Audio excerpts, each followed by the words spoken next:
ఓం నమో వెంకటేశాయ. యోంతః ప్రవిశ్య మమ వాచమిమాం ప్రసుప్తాం సంజీవయత్య కిల శక్తిధరస్వధామ్నా అన్యాన్శ్చ హస్తచరణశ్రవణత్వగాదీన్ ప్రాణాన్నమో భగవతే పురుషాయ తుభ్యం. స్వామివారి యొక్క అనుగ్రహంతో ఈ పుష్యమాసంలో మనం విష్ణు వైభవాన్ని తెలుసుకుంటూ ఉన్నాము. విష్ణువు యొక్క అవతార విశేషాలన్నింటినీ కూడా తెలుసుకోవడానికి మనం ప్రయత్నిస్తూ ఉన్నాము.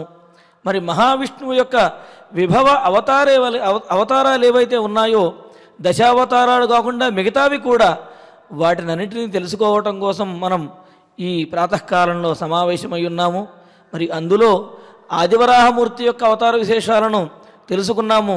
ఇక ఇప్పుడు మహావిష్ణువు యొక్క విభవ అవతారములలో రెండవదైనటువంటి సుయజ్ఞ అవతారం గురించి మనం ఈరోజు తెలుసుకుందాము. మరి ఒకానొక సందర్భంలో ఈ భూలోకంలో అందరూ కూడా అనేకమైనటువంటి కష్టాలు పడుతూ రాక్షస పీడ ఎక్కువైపోయి ఏమి చెయ్యాలో తెలియనటువంటి పరిస్థితి. ఆ పాపము యొక్క ప్రభావము, రాక్షసుల యొక్క పీడ ఎంతవరకు వచ్చింది అంటే, ముల్లోకములు కూడా, స్వర్గలోకము, భూలోకము, పాతాళలోకము, ఇలా అన్ని లోకములు కూడా పీడింపబడుతూ ఉన్నాయట. అలా పీడింపబడుతూ ఉంటే మహావిష్ణువు తాను అవతరించి ఈ భూమండలాన్ని ఉద్ధరించాలి అని చెప్పి అనుకున్నారట. మనం అనుకునేది ఎప్పుడు కూడా, ఎప్పుడైతే యదా యదా హి ధర్మస్య గ్లానిర్భవతి భారత అన్నట్లుగా, ఎప్పుడైతే అధర్మము మితిమీరిపోతుందో, ధర్మానికి ఇబ్బంది కలుగుతుందో, అప్పుడు ధర్మ సంస్థాపన చేయటం కోసమని స్వామివారు అవతరిస్తారు. మరి అదేవిధంగా స్వామి సుయజ్ఞుడు అనే పేరుతోటి ఈ భూమి మీద అవతరించి అందరినీ కూడా ఉద్ధరించారు అని మనకు భాగవతం ద్వారా తెలుస్తోంది. ఆ వృత్తాంతం ఏమిటి అంటే, బ్రహ్మగారు ద్వారా స్వయంభువ మనువు, అదేవిధంగా శతరూప అనే ఇద్దరు దంపతులు ఏర్పడ్డారు, జన్మించారు అనే విషయాన్ని మనం తెలుసుకున్నాం. బ్రహ్మగారు సృష్టించారు మొట్టమొదటిగా స్వయంభువ మనువును, అదేవిధంగా ఆయనకు భార్యగా శతరూప అనే పతివ్రతను సృష్టించారు. మరి వారికి 5 సంతానము అని అనుకున్నాం. ప్రియవ్రతుడు, ఉత్తానపాదుడు, ఆకూతి, దేవహూతి, ప్రసూతి అని ఈ విధంగా 2 మగ సంతానము, 3 ఆడ సంతానముగా ఉన్నారు అని చెప్పి తెలుసుకున్నాం. ఇందులో ఆకూతి అనే ఆమె ఎవరైతే ఉన్నారో ఆమె రుచి అనే ప్రజాపతిని వివాహమాడింది. ఆ రుచి ప్రజాపతి కూడా బ్రహ్మగారి చేత సృష్టించబడి ఈ సృష్టిని నడిపించడానికి ఏర్పడినటువంటి ఒకానొక బ్రహ్మవంశంలో ఉన్నటువంటి ప్రజాపతి. మరి ఆ రుచి ప్రజాపతిని ఈ ఆకూతి అనే ఈ మనువు గారి యొక్క కుమార్తె ఆమె వివాహమాడింది. వారిరువురికి కూడా సుయజ్ఞావతారంగా పరమాత్మ అవతరించారని చెబుతున్నారు. జాతో రుచేరజనయత్ సుయమాన్ సుయజ్ఞ ఆకూతిసూనుర్ అమరాన్ అధ దక్షిణాయాం లోకత్రయస్య మహతీం అహరద్యదార్తిం స్వయంభువేన మనునా హరిరిత్యనూక్తః. పరమాత్మ రుచి అనే ప్రజాపతికి, ఆకూతి అనే ఆమెకు కూడా వారిరువురికి సుయజ్ఞుడు అనే పేరుతోటి ఈ లోకంలో అవతరించారట. ఎందుకని? ముల్లోకాలకు కూడా ఇబ్బంది కలిగేటటువంటి పరిస్థితి, అనేకమైనటువంటి సంకటములతోటి దేవతలు, మానవులు అందరూ కూడా బాధపడుతున్నటువంటి పరిస్థితిలో వారందరినీ సంరక్షించాలి అనే ఉద్దేశ్యంతో స్వామి ఈ విధంగా రుచి ప్రజాపతికి, ఆకూతికి, వారిరువురు దంపతులకి కూడా పుత్రునిగా ఆవిర్భవించాడు. ఆయననే సుయజ్ఞుడు అని అన్నారు. యజ్ఞము అంటే దేవతలను ఆరాధించడము, అదేవిధంగా తద్వారా ఈ భూలోకంలో ఉన్నటువంటి పాడి పంటలు అన్నీ కూడా సవ్యంగా వచ్చే విధంగా చేయటము, అలాగే ఏది ఎవరికి అవసరమో వాటినన్నింటినీ కూడా సమకూర్చటము. మరి అదేవిధంగా ఇక్కడ సుయజ్ఞుడు ఆవిర్భవించి ఆయన దక్షిణ అనే ఒకానొక పతివ్రతను ఆమెను వివాహమాడాడు, ఒకానొక కన్యను. వారిరువురు దంపతులకి సుయజ్ఞుడు అనే పరమాత్మ మహావిష్ణువు యొక్క అవతారమూర్తి అయినటువంటి సుయజ్ఞుడికి దక్షిణ అనే ఆమెకి ఇరువురికి కూడా లక్ష్మీ స్వరూపిణైనటువంటి దక్షిణ అనే ఆమెకి ఈ ఇరువురి దంపతులకి కూడా సుయములు అనే అనేక మంది దేవతలు ఆవిర్భవించారట. అంటే చూడండి, ప్రజలను కాపాడటానికి, తన భక్తులను, అదేవిధంగా ఈ లోకాలను కాపాడటానికి దేవతలను సృష్టించటం కోసమా అన్నట్లుగా పరమాత్మ సుయజ్ఞుడిగా అవతరించి తాను దక్షిణ అనే లక్ష్మీ స్వరూపిణైనటువంటి ఒకానొక కన్యను వివాహమాడి వారిరువురి ద్వారా కూడా సుయములు అనే దేవతలని సృష్టించాడు పరమాత్మ. మరి ఆ సుయములనే దేవతలు సమస్త లోకములకు కూడా ఏది అవసరమో వాటిని నెరవేర్చుతూ అన్ని సంకటములను కూడా తీర్చుతూ లోకాన్ని కాపాడారుట. ఈ విధంగా పరమాత్మ తన రెండవ అవతారంగా సుయజ్ఞ అవతారాన్ని భాగవతం మనకు తెలియజేస్తుంది. ఇక ఆ తరువాత పరమాత్మ కపిల మహర్షిగా మూడవ అవతారాన్ని దాల్చారు అని చెబుతారు. ఆ సందర్భం చూడండి. యజ్ఞే జగర్దమ గృహే ద్విజదేవహూత్యాం స్త్రీభిः సమం నవభిరాత్మగతిం స్వమాత్రే ఊచేయాత్మశమలం గుణసంగపంకజం గుణసంకపంకం అస్మిన్ విధూయ కపిలస్య గతిం ప్రపేదే. ఈ విధంగా పరమాత్మ ఆ కృతయుగము యొక్క మొదట్లో అలాగ సుయజ్ఞుడిగా అవతరించి ఈ లోకాన్ని సంరక్షించాడు. ఆ తర్వాత కొంతకాలం తరువాత మరల పరమాత్మ యొక్క అవసరం ఈ లోకానికి ఏర్పడింది. పరమాత్మ యొక్క అవసరం ఎల్లప్పుడూ ఉంటుంది, కానీ విశేషమైనటువంటి అవసరం ఏర్పడినప్పుడు పరమాత్మ తానే స్వయంగా ఈ భూమండలం మీద అవతరిస్తాడు. ఏమిటి అంటే, ఈ భూమండలంలో జ్ఞానమేదో అజ్ఞానమేదో అనే విషయము ప్రజలు తెలుసుకోలేకపోతున్నారు. మరి అటువంటి వారికి జ్ఞానబోధ చెయ్యడానికే అన్నట్లుగా జ్ఞానస్వరూపంగా కపిలుడు అనే పేరుతోటి మూడవ అవతారంగా పరమాత్మ ఈ భూమండలంలో అవతరించారుట.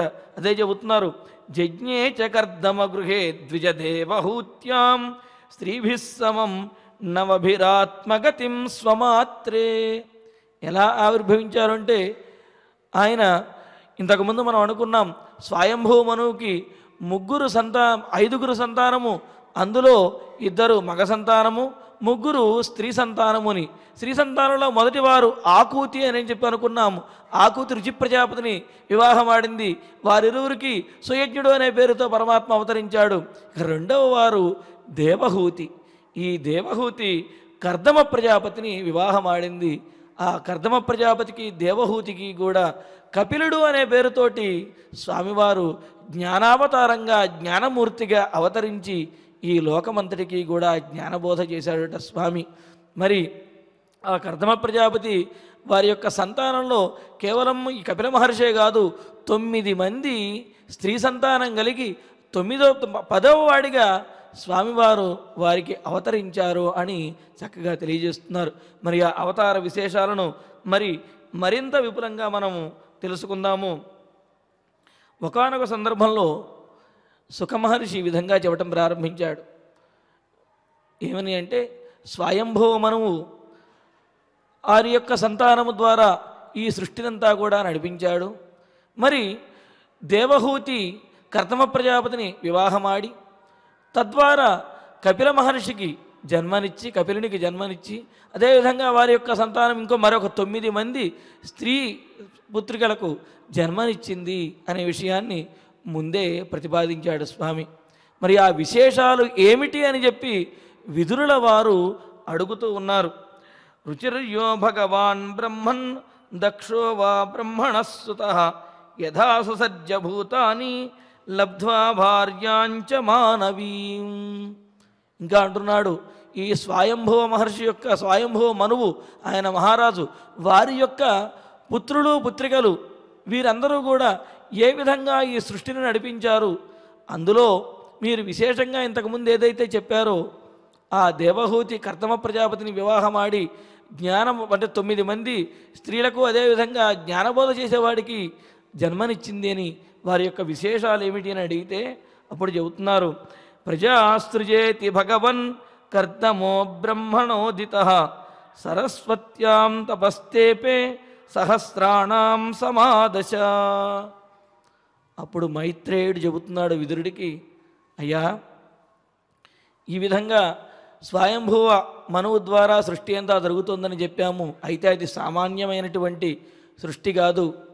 స్వయంభువ మహర్షి స్వయంభువ మనువు ఏ విధంగా అయితే ఆవిర్భవించాడో అదేవిధంగా బ్రహ్మ నుండి కర్దమ ప్రజాపతి కూడా ఆవిర్భవించాడు.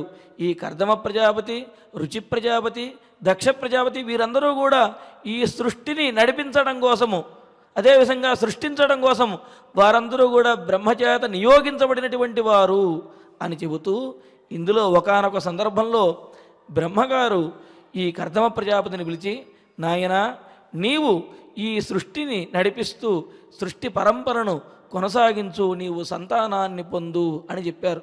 కర్దమ ప్రజాపతి జన్మించినప్పటి నుండి కూడా, ఆయన ఆవిర్భవించినప్పటి నుండి కూడా పరమాత్మ యందే మనస్సు లగ్నం చేసి ఆయననే ధ్యానించడము తప్ప మిగతా వ్యవహారములేవి కూడా తెలియనటువంటి వాడు.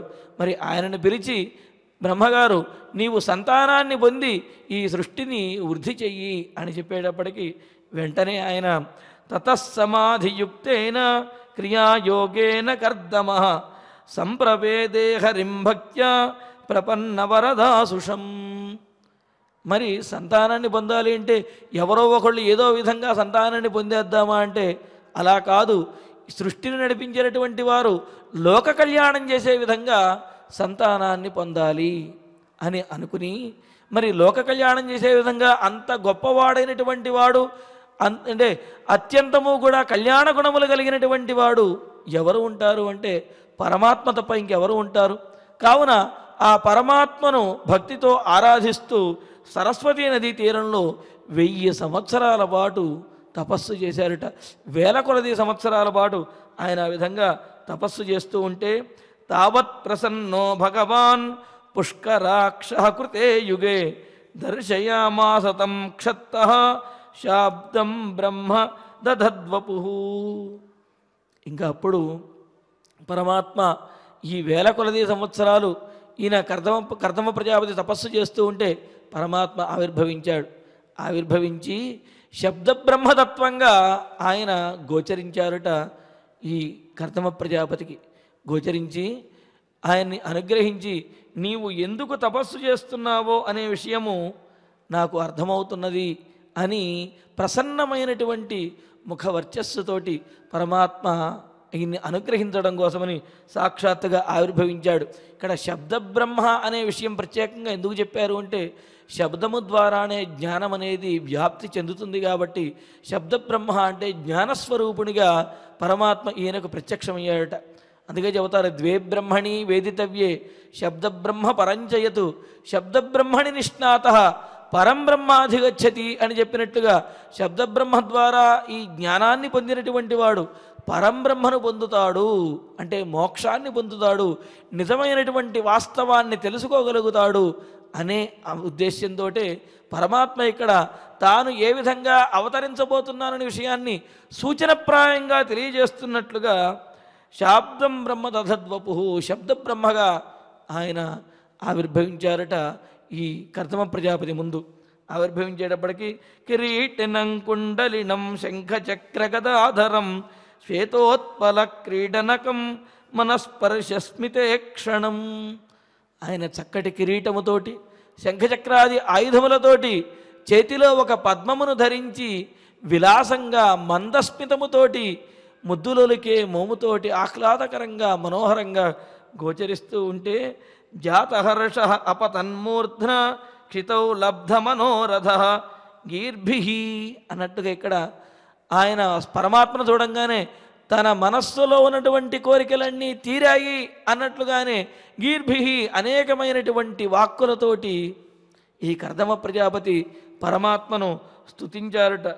స్తుతించి జుష్టం బతాత్యకిల సత్వరాశే సాంసిధ్యమక్ష్ణోస్తవ దర్శనాన్న యద్దర్శనం జన్మభిరీడ్య సద్భి ఆశాసతే యోగినో రూఢయోగా. పరమాత్మ, నీ యొక్క దర్శనం మాత్రం చేతనే ఏదైతే మనం జీవితంలోనూ జీవితాంతంలోనూ పొందాలో అదంతా కూడా పొందగలుగుతాము. మరి అటువంటి నీ దర్శన భాగ్యంతో నేను తరించాను అని పరమాత్మను అనేక విధాలుగా స్వామిని స్తుతించాడు.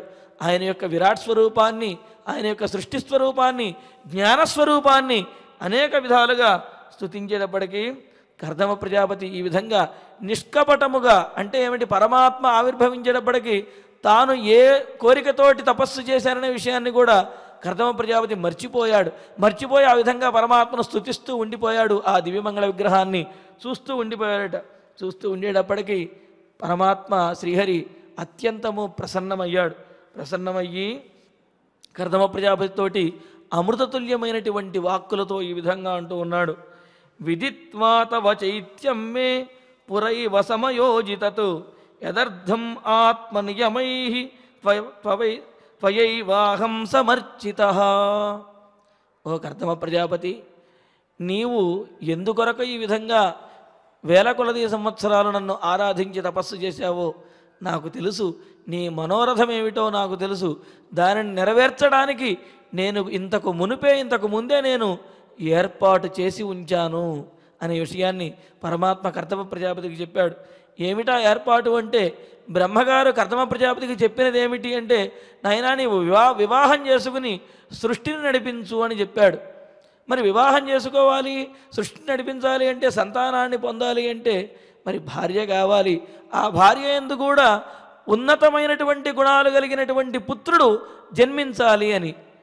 ఎందుకు అంటే చెబుతారు, సజాతో ఏన జాతేన యాతి వంశ సమున్నతిం పరివర్తిని సంసారే మృతకోవా నజాయతే అని నీతిశాస్త్రం చెప్పినట్లుగా, ఎవరు జన్మించడము ద్వారా ఆ వంశమునకు మంచి పేరు వస్తుందో, ఎవరు జన్మించడం ద్వారా తల్లిదండ్రులకు మంచి పేరు వస్తుందో, ఎవరు జన్మించడం ద్వారా లోకానికి మేలు జరుగుతుందో వారిదే నిజమైనటువంటి జన్మ. అలా కాకుండా ఏదో పుట్టారు గతించారు అంటే చెదలు వలె వారి యొక్క జన్మ కూడా నిరర్ధకమై ఉంటుంది. కాబట్టి ఉపయోగరహితమైనటువంటి జన్మ వ్యర్థమే. కావున ఉన్నతమైనటువంటి వాడు జన్మించాలి అనే ఉద్దేశ్యంతో, అదేవిధంగా అత్యున్నతమైనటువంటి వాడు పరమాత్మే తప్ప అంతకు మించినటువంటి వాడు లేడు అనే భావన కర్దమ ప్రజాపతి యొక్క మనస్సులో ఉన్నది. కావున పరమాత్మనే ఆయన ఆరాధించేటప్పటికీ ఆయన అవతరించి, నీ ఈ తపస్సు ఏదైతే ఉందో ఆ తపస్సు ఏమాత్రము కూడా ఎప్పుడు వ్యర్థము కాదు నాయన అని చెబుతూ, సదాచార సంపన్నుడు స్వయంభవ మనువు అనేవారు ఉన్నారు. ఆ స్వయంభవ మనువు యొక్క కూతురు ఆయన బ్రహ్మావర్తము అనే రాజ్యాన్ని పరిపాలిస్తూ ఉన్నాడు స్వయంభవ మనువు. ఆయనకు 3 కూతుళ్ళు ఉన్నారు, ఆకూతి, దేవహూతి, ప్రసూతి అని చెప్పి.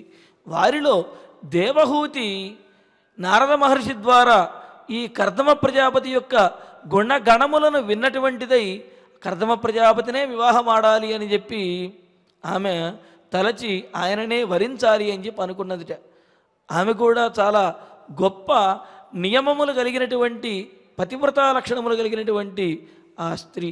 మరి అందుకనే పరమాత్మ కూడా స్వయంభవమను ఉన్నాడు. ఆమె కూతురైనటువంటి ఈ దేవహూతి నిన్ను వివాహం ఆడడానికి యోగ్యమైనటువంటిది. వారు స్వయంభవమనువు శతరూప, అదేవిధంగా పుత్రికా సమేతంగా వారు నీ వద్దకు ఎల్లుండి, అంటే రేపు కాక ఎల్లుండి వస్తారు అనే విషయాన్ని పరమాత్మ తెలియజేశాడు. ప్రజాపతి సుత సమ్రాన్ మనుర్విఖ్యాత మంగళ బ్రహ్మావర్తం యో ధివసన్ శాస్తి సప్తార్ణవాం మహీం. బ్రహ్మార్తవం అనే రాజధానిగా రాజ్యాన్ని ఏర్పరచుకొని సప్తద్వీపాత్మకమైనటువంటి ఈ భూమండలం మొత్తాన్ని కూడా ఆ స్వయంభూమను పరిపాలిస్తూ ఉన్నాడు. ఆయన సచేహ విప్రరాజ ఋషి మహిష్యాశతరూపయా ఆయాస్యతి దిదృక్షుస్త్వాం పరశ్వో ధర్మకోవిద.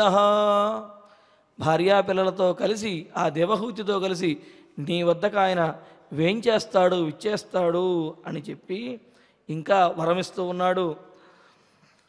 సహాహం స్వాంశ కలయా త్వద్వీర్యేణ మహామునే తవ క్షేత్రే దేవహూత్యాం ప్రణేష్యే తత్వసంహితాం. ఈ విధంగా నీకు దేవహూతికి కూడా మీరిరువురికి సంతానముగా నేను దేవహూతి గర్భాన ఆవిర్భవిస్తాను, జ్ఞానమూర్తిగా శబ్దబ్రహ్మగా నేను మీ యొక్క ఈ సంతానముగా నేను ఆవిర్భవిస్తాను అని చెప్పి పరమాత్మ కర్దమ ప్రజాపతికి వరాన్ని ఇచ్చాడు. పరమాత్మ ఈ విధంగా కర్దమ ప్రజాపతికి వరము ఇచ్చి ఆ సరస్వతీ నది తీరం గుండా హిమాలయాల గుండా జ్ఞాన మార్గంలో అలాగా నడుచుకుంటూ వెళ్ళి వైకుంఠాన్ని చేరుకున్నట్ట. అంటే ఇక్కడ జ్ఞాన మార్గాన్ని చూపించడము, జ్ఞాన మార్గానికి దిశానిర్దేశం అనేది చెయ్యటము అనేది దీంట్లో ఉన్నటువంటి పరమార్థము. కావున ఆ విధంగా తాను పయనించేటటువంటి మార్గాన్ని కూడా కర్దమ ప్రజాపతికి చూపించి ఆ మహావిష్ణువు వైకుంఠానికి చేరుకున్నట్ట. ఆ విధంగా ఆయన వైకుంఠానికి వెళుతూ ఉంటే గరుత్మంతుని కొంత దూరం వెళ్ళిన తర్వాత గరుత్మంతుని అధిష్ఠించి వెళుతూ ఉన్నాడు. గరుత్మంతుని యొక్క రెక్కల నుండి కూడా ఆ సామవేదములన్నీ వినిపిస్తూ ఉన్నాయి. చూడండి, ఇక్కడ ఈ అవతారంలో ఈ అవతారాన్ని దాల్చే ముందు స్వామి అంతా కూడా శబ్దాత్మకమైనటువంటి తత్వంగాను జ్ఞానస్వరూపంగాను అందరికీ గోచరిస్తూ ఉన్నాడు. మరి వైకుంఠానికి పరమాత్మ వెళ్ళిపోయిన తర్వాత ఈ కర్దమ ప్రజాపతి కూడా అక్కడే హిమాలయాల వద్ద బిందు సరోవరం దగ్గర ఉంటూ పరమాత్మనే ఆరాధిస్తూ ఉన్నట్ట. ఏమిటక్కడ బిందు సరోవరానికి ఆ పేరు ఎలా వచ్చింది అంటే చెబుతారు, కర్దమ ప్రజాపతి ఆయనను ఆరాధించినప్పుడు పరమాత్మకు అత్యంతము మనస్సులో చాలా ఆనందం కలిగిందిట. అలా ఆనందం కలిగి ఆనంద బాష్పములు పరమాత్మ యొక్క కన్నుల నుండి జాలువారాయట. ఆ విధంగా పరమాత్మ యొక్క కన్నుల నుండి జాలువారినటువంటి ఆనంద బాష్పముల యొక్క బిందువులతో ఏర్పడింది. కావున ఆ సరస్సుని బిందు సరస్సు అని కీర్తించారట. అటువంటి బిందు సరస్సు యొక్క తీరంలో కర్దమ ప్రజాపతి పరమాత్మను ఆరాధిస్తూ వీరి కోసం ఈ స్వయంభవ మనము వీరి కోసం అని చెప్పి ఎదురు చూస్తూ ఉన్నారు. ఒకానొక సందర్భంలో ఆ స్వయంభవ మనువు తన భార్య అయినటువంటి శతరూప, పుత్రిక అయినటువంటి దేవహూతితో పాటుగా బిందు సరస్సు తీరానికి విచ్చేశాడు. ఎలా విచ్చేశాడు అంటే ఒకానొక సువర్ణ ఖచ్చితమైనటువంటి రథాన్ని అధిరోహించి, అదేవిధంగా ఒక దేవదూతలాగా పరమాత్మలాగానే ఆయన కూడా ఆవిర్భవించారట. అధోటజముపాయాంతం నృదేవం ప్రణతం పురః సపర్యయా పర్యగృహ్ణాత్ సతి నంద్యానురూపయా. ఈ విధంగా ఆ స్వయంభవ మనువు ఆ ఆశ్రమం దగ్గరికి వేంచేశాడు. కర్దమ ప్రజాపతి దగ్గరికి వచ్చేటప్పటికీ ఆ ఆశ్రమం అంతా కూడా చాలా గొప్పగా గోచరిస్తూ ఉన్నది. మరి అలా వచ్చినటువంటి అతిథిగా వచ్చినటువంటి ఆ స్వయంభవ మనువుకి ఎదురు వెళ్ళి కర్దమ ప్రజాపతి అనేక విధాలుగా స్తుతించి ఆశ్రమంలోకి ఆహ్వానించారట.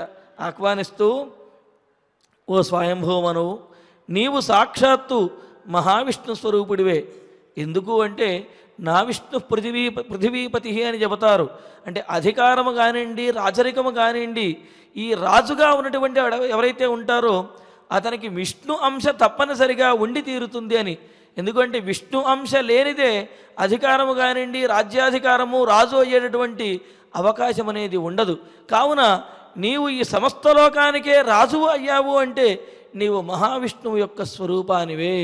పైగా నీవు ధర్మబద్ధంగా ప్రజలందరినీ కన్నబిడ్డల కంటే మిన్నగా పరిపాలిస్తున్నట్లుగా ఈ అన్ని లోకములని కూడా నువ్వు చక్కగా పరిపాలిస్తూ, ముఖ్యంగా ఈ భూమండలాన్ని చక్కగా పరిపాలిస్తూ ఉన్నావు. కావున నీవు మహావిష్ణువు యొక్క స్వరూపానివే అని చెబుతూ, లోక కళ్యాణం కోసమని అనేకమైనటువంటి రాచరికపు కార్యాలను ఆచరించేటటువంటి వాడా అని రాచరికపు మర్యాదలన్నీ కూడా తెలియజేస్తూ, ప్రజలకు రాజు ఎటువంటి ఉపకారాలను ఆచరించాలి, ఏ విధంగా పరిపాలించాలనే విషయాన్ని ఆయనను ఆ స్వయంభువ మనువును పొగుడుతూ కీర్తిస్తూనే అంతా తెలియజేస్తూ ఉన్నాడు.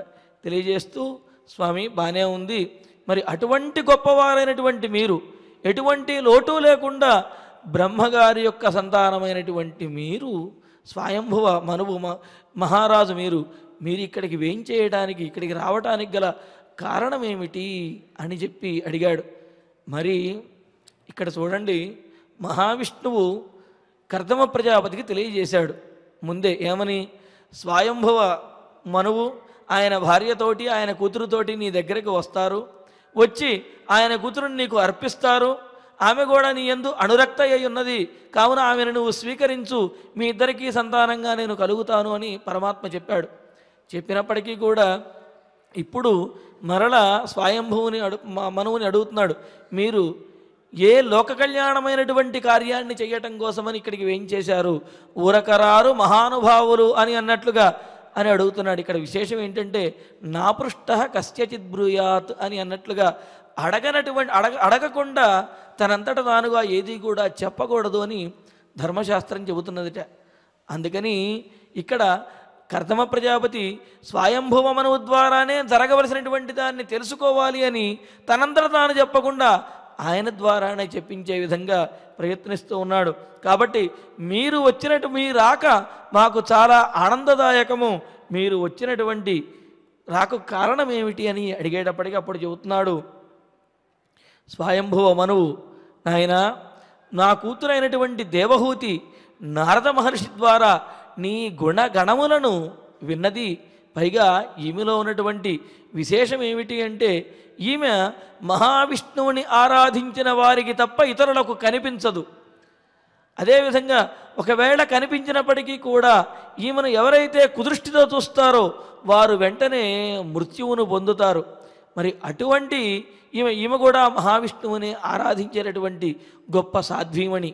ముఖ్యంగా నారద మహర్షి ద్వారా నీ యొక్క గుణగణములను తెలుసుకుని నిన్నే వివాహం ఆడాలి అని చెప్పి ఈమె తలుస్తున్నది. కావున నీవు ఈమెను స్వీకరించి నీ వంశమును వృద్ధి చేసుకుంటూ నన్ను తరింపజేయవయ్యా అని చెప్పి ఈ మనువు స్వయంభువ మనువు కర్దమ ప్రజాపతిని ప్రార్థించాడు. ప్రార్థిస్తూ నీవు నన్ను కీర్తిస్తూనే నా రాజధర్మములన్నీ కూడా నీవు తెలియజేశావు, అంతటి జ్ఞానవంతుడమైనటువంటి నీవు ఈమెను గనక స్వీకరించినట్లయితే నేను ఆనందిస్తాను, ఇది పరమాత్మ యొక్క సంకల్పంగా నేను భావిస్తాను అని చెప్పి పరిపరి విధాలుగా ఆమెను స్వీకరించమని చెప్పి స్వయంభవ మనువు కర్దమ ప్రజాపతిని ప్రార్థించారట. ప్రార్థించేటప్పటికీ యదాతుభవతశీల శృతరూపవయో గుణాన్ అశృణోన్నారదాదేశ త్వయ్యాసీత్ కృత నిశ్చయ, ఈమె నిన్నే వివాహమాడాలి అని అనుకుంటున్నది కాబట్టి నీవే ఈమెను స్వీకరించాలి అన్నట్ట. అనేటప్పటికీ వెంటనే కర్దమ ప్రజాపతి కూడా వలచి వరించి వచ్చినటువంటి ఆ స్త్రీని, పిల్లనిస్తానని వచ్చినటువంటి ఆ స్వయంభువ మనువుని కూడా తిరస్కరించడం అనేది శ్రేయస్కరము కాదు. పైగా ఇది ధర్మశాస్త్రంలో కూడా చెబుతున్నారు, ఉద్యతస్య హి కామస్య ప్రతివాదో నశ్యతే అపి నిర్ముక్త సంగస్య కామరక్తస్య కిం పునః. మరి ఎవరైనా ఏదైనా సరే ముఖ్యంగా కన్యను ఇస్తాము అని చెప్పి ఎవరైనా చక్కగా సాత్వికమైనటువంటి గుణంతో ఎవరైనా కనుక ప్రార్థించినట్లయితే అటువంటి వారిని తిరస్కరించకూడదు, ఆ సంబంధమును కలుపుకోవాలి అని చెప్పి శాస్త్రం కూడా చెబుతోంది.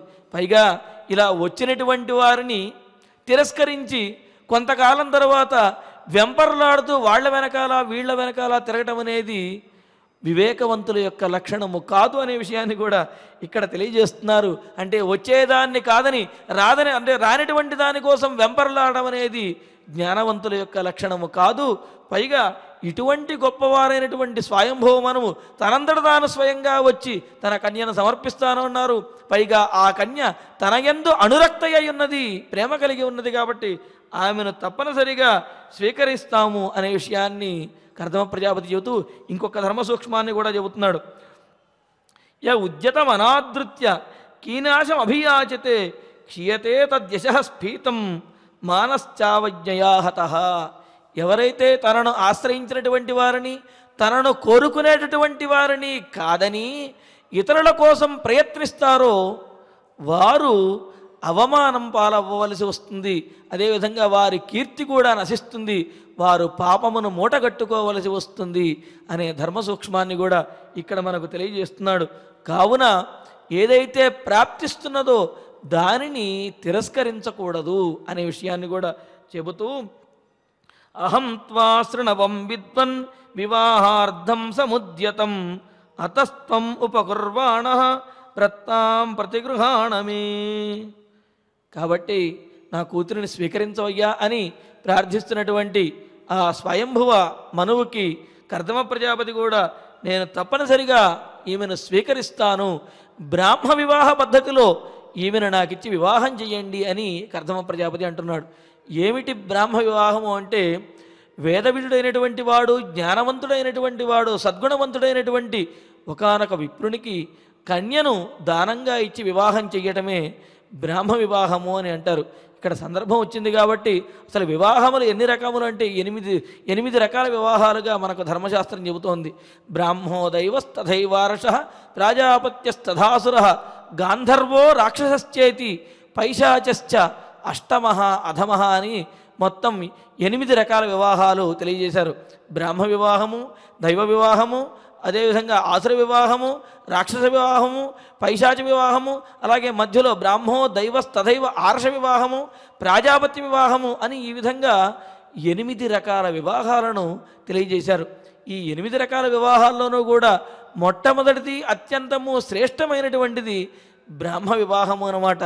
లోక కళ్యాణము కోసమని చెప్పి వేదవిధుడైనటువంటి వాడు, జ్ఞానస్వరూపుడైనటువంటి వాడు, సద్గుణవంతుడైనటువంటి వరునికి కన్యను దానంగా కనుక ఇచ్చి వివాహం చేస్తే దాన్ని బ్రాహ్మ వివాహము అంటారు.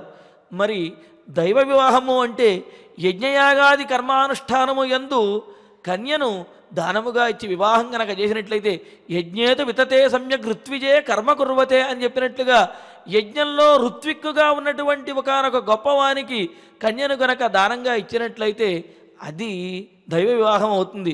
శాంత ఋష్య శృంగుల యొక్క వివాహము బ్రాహ్మ వివాహంగాను దైవ వివాహంగా కూడా చెబుతారు. ఎందుకు అంటే ఆయన వేదవిధులైనటువంటి జ్ఞానస్వరూపుడు కావున ఆ దశరథుడు శాంతను ఆయనకు ఇచ్చి వివాహం చేశాడు కావున అది బ్రాహ్మ వివాహంగాను, అదేవిధంగా తాను నిర్వహించుకొనబోయేటటువంటి పుత్రకామేష్టికి ఆ ఋష్యశృంగుణ్ణే ఋత్విక్గా బ్రహ్మగారిగా అనుకున్నాడు. మరి అటువంటి వారికి సమర్పించాడు కావున అది దైవ వివాహంగాను కూడా పెద్దలు మనకు తెలియజేస్తున్నారు. మరి ఆ విధంగా బ్రాహ్మో దైవస్తథైవ ఆర్ష వివాహము అంటే ఏకం గోమిథునం ద్వేవా అని చెప్పినట్లుగా గోవుల యొక్క దంటన కానివ్వండి, ఆ విధంగా మేకల యొక్క దంటన కానివ్వండి, అంటే పాడి పంటల అభివృద్ధి చెందాలనే ఉద్దేశంతో వరుడి నుండి గ్రహించి ఆ వరుడికి కన్యను గనక దానం చేసి సుఖంగా ఉండండి అని దీవించినట్లయితే, వివాహం చేయనట్లయితే అది ఆర్ష వివాహము అంటారు. బ్రాహ్మో దైవస్తథైవార్ష ప్రాజాపత్యము అంటే ఇరువురు కలిసి ధర్మాన్ని ఆచరించండి అని చెప్పి ఆ కన్య తరపునటువంటి పెద్దవాళ్ళు, వరుడి తరపున పెద్దవాళ్ళు కూడా కలిసి వారిరువురిని కూడా ధర్మ ప్రజా సంపాదనార్థం అని చెప్పినట్లుగా ధర్మాన్ని ఆచరించండి అని చెప్పి చేసే వివాహాన్ని ప్రాజాపత్య వివాహము అంటారు. బ్రాహ్మో దైవస్తథైవార్ష ప్రాజాపత్య తథాసుర. ఆసుర వివాహము అంటే వరుడి నుండి ధనాన్ని గ్రహించి ఆ ధనమునకు బదులుగా ఈ కన్యను దానం చేసి వివాహం చేయటం ఏదైతే ఉందో దాన్ని ఆసుర వివాహము అని అంటారట. పూర్వకాలంలో కన్యాశుల్కము అని చెప్పేవారు, అది ఈ ఆసుర వివాహంగా మనం చెప్పవచ్చును. ఆ విధంగా వరుడు నుండి ధనాన్ని తీసుకుని వివాహం కనుక చేసినట్లయితే అది ఆసుర వివాహం అవుతుంది. అలాగా బ్రాహ్మో దైవస్తథైవార్ష ప్రాజాపత్య తథాసుర. గాంధర్వ వివాహము అంటే వధూవరులిద్దరూ కూడా పరస్పరము ప్రేమతోటి వివాహం కనుక చేసుకున్నట్లయితే దాన్ని గాంధర్వ వివాహము అంటాం. కన్యాయాశ్చ వరస్య చ అని పరస్పరాన్యోన్య సంబంధ కన్యాయాశ్చ వరస్య చ అని చెప్పినట్టుగా ఈ విధంగా పరస్పరము ప్రేమతోటి ఈ ఇరువురు కూడా కనుక వివాహం చేసుకుంటే దాన్ని గాంధర్వ వివాహము అంటారు. అలాగే 7వది రాక్షస వివాహము. హత్వా భిత్వాచ చిత్వాచ క్రోశంతీం మృదతీం గృహాత్ ప్రసఖ్య కన్యాపహరణం రాక్షసో విధిరుచ్యతే అని చెప్పినట్లుగా కన్యను అపహరించి యుద్ధము చేసి కనుక ఆ కన్యను అపహరించి కనుక తీసుకొచ్చి వివాహం చేసుకున్నట్లయితే అది రాక్షస వివాహంగా చెబుతారు. రావణాసురుడు, మండోదరి వీరి యొక్క వివాహం రాక్షస వివాహంగా చెప్పబడుతోంది. అయితే ఈ రాక్షస వివాహం అనేది అందరికీ కూడా యోగ్యమైనది కాదు. క్షత్రియులకు, అదేవిధంగా ఇతరులు ఎవరు రాక్షసులు ఉంటారో వారు మాత్రమే ఈ వివాహాన్ని చేసుకునవచ్చును అని చెబుతున్నారు. ఇక పైశాచిక వివాహము అంటే కన్య యొక్క అనుమతి కానీ ఇష్టము కానీ లేకుండా ప్రమత్తగా ఉన్నటువంటి ఆమెను బలవంతంగా వివాహం చేసుకున్నట్లయితే దానిని పైశాచిక వివాహము అంటారు. ఈ పైశాచిక వివాహం అనేది ఎక్కడా కూడా సమర్థించలేదు, ఎవరు కూడా ఆచరించడానికి వీల్లేదు.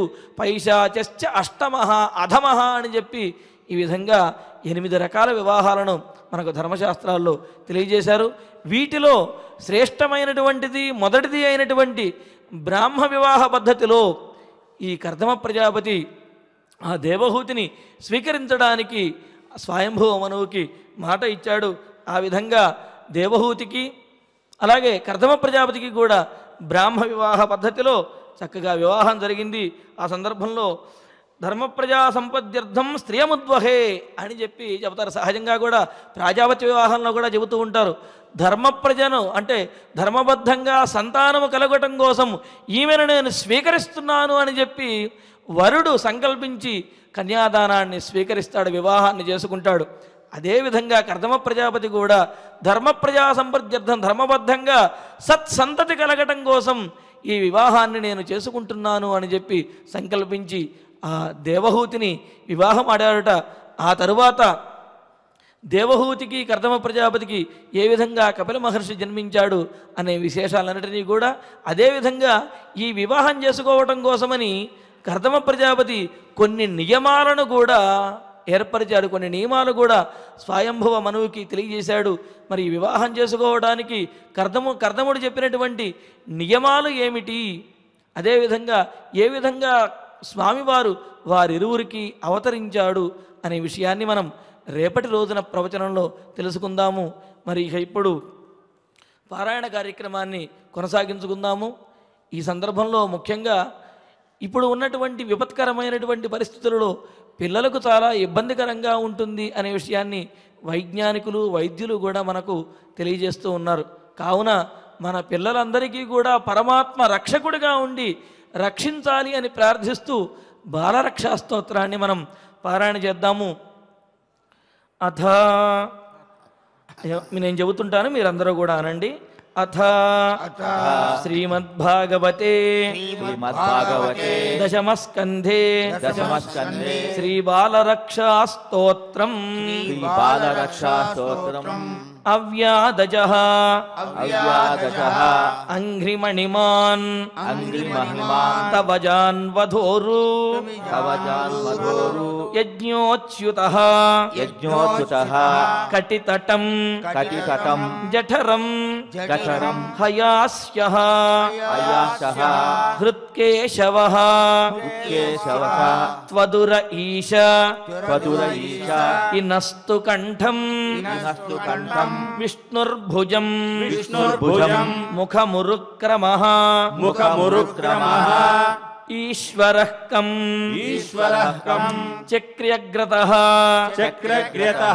సహ గదః హరిరస్తు పశ్చాత్ త్వత్పార్శ్వయోః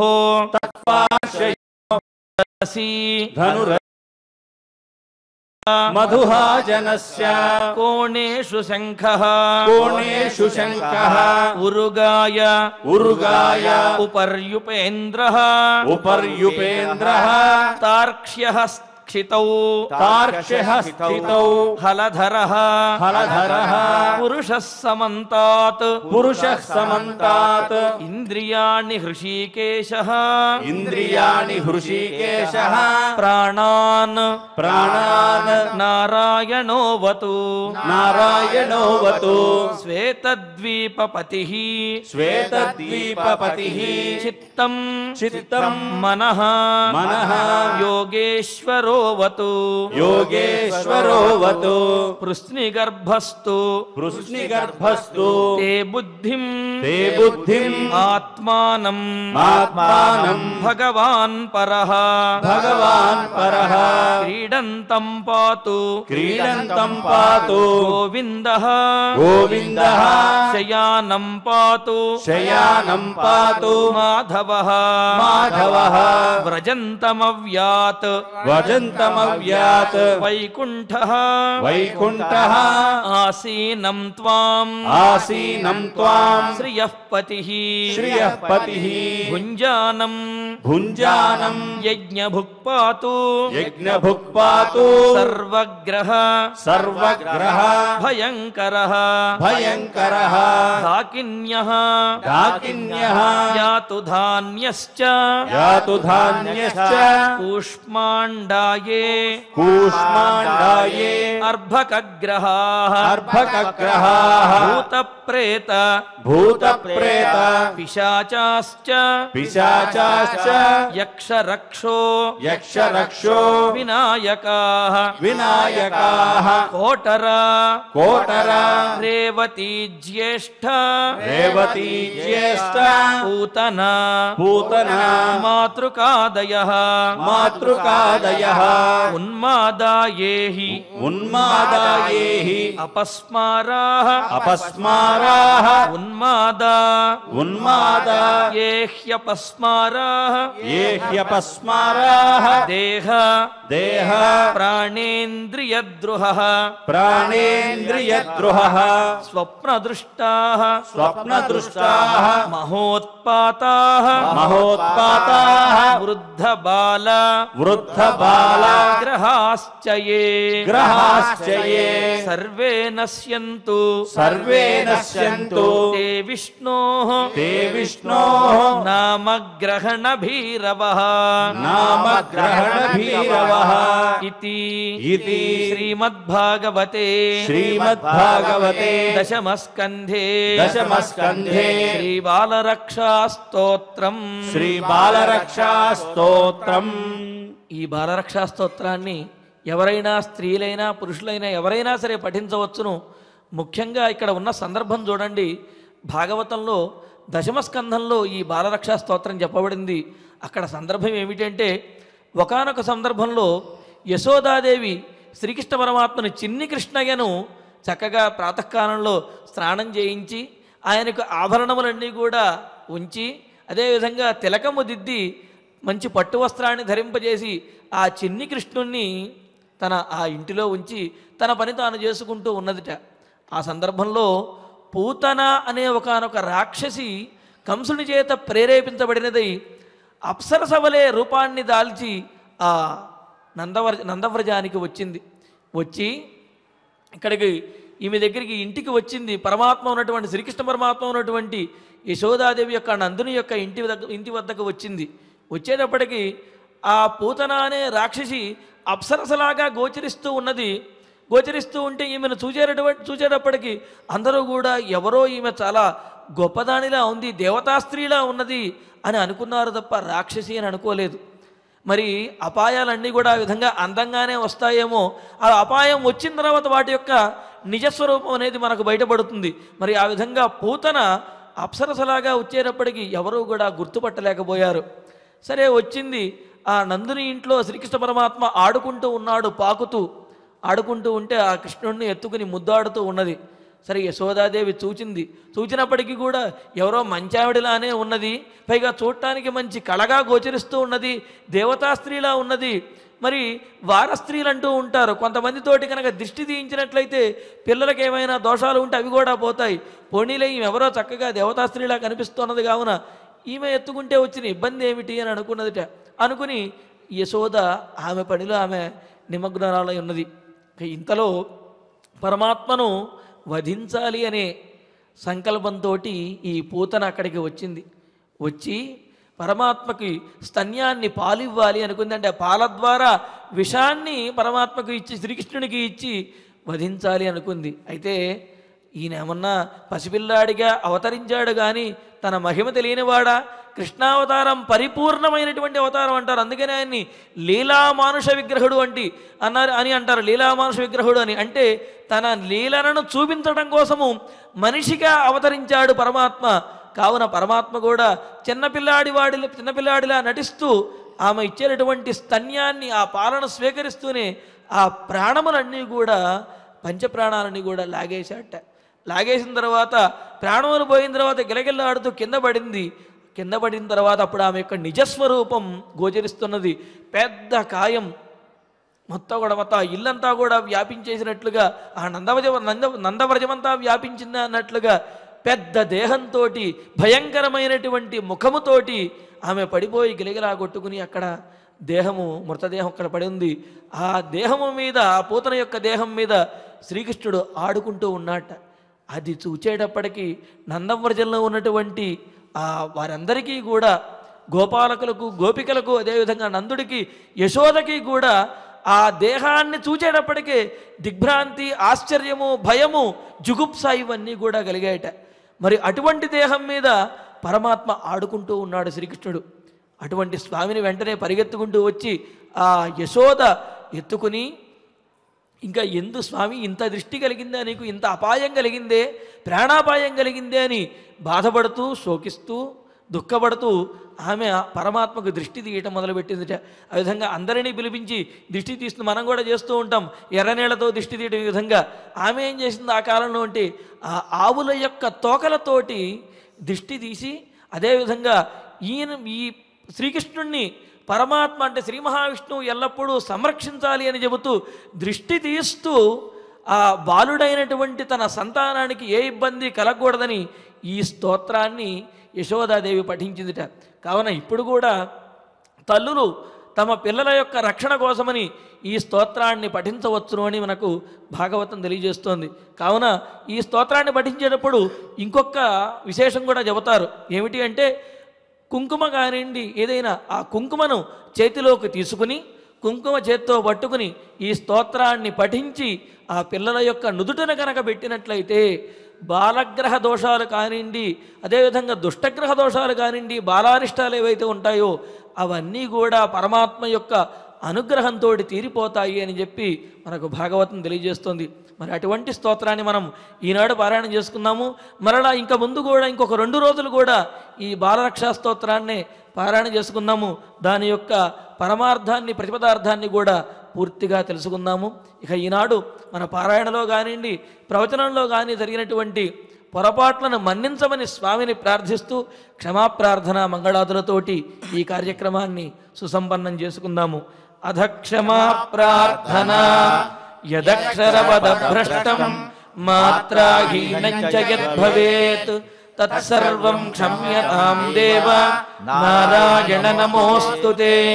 అథ భగవత్ సమర్పణం కాయేన వాచా మనసేంద్రియైర్వా బుద్ధ్యాత్మనా వా ప్రకృతే స్వభావాత్ కరోమి యద్యత్ సకలం పరస్మై నారాయణాయేతి సమర్పయామి. అథ మంగళం శ్రియః కాంతాయ కళ్యాణ నిధయేర్థినాం శ్రీవేంకట నివాసాయ శ్రీనివాసాయ మంగళం.